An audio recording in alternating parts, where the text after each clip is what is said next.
Welcome back and thanks for staying with us. Let's go to the West Bank where a deadly frontal crash between a truck and minibus near the settlement of Petzael in the Jordan Valley killed 7 Palestinians and seriously injured 3 others. When Israel's Magen David Adom emergency service arrived on the scene, they discovered several passengers trapped inside the vehicle. Rescue efforts are still ongoing. Military choppers were sent to the location to transport the wounded to hospital. One of the 3 wounded is in critical condition.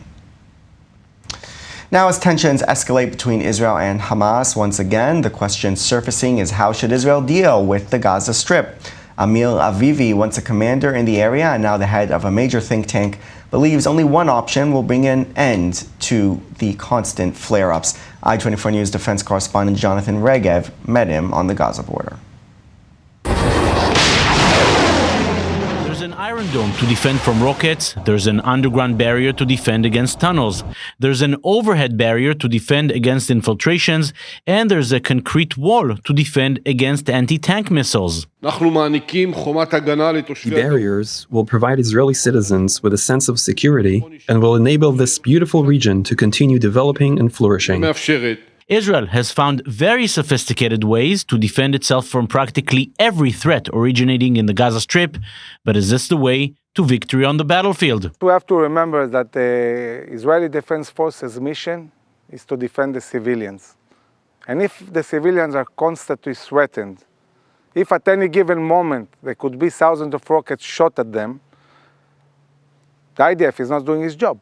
Amir Avivi knows everything there is to know about this area and about the people who stand less than a mile away from him on the other side of the border.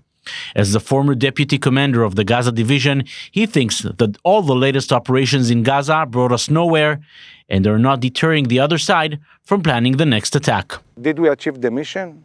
Did we destroy Hamas capabilities? The answer is no. They are building them back.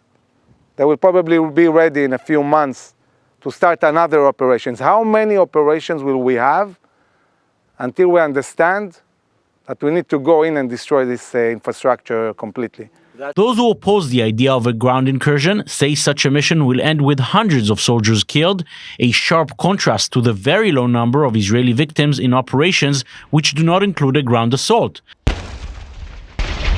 As far as Amir is concerned, the number of casualties is not the issue. When you talk about an army, we shouldn't look at how many people will be killed. We should be looking at the mission. The mission is to save civilian lives.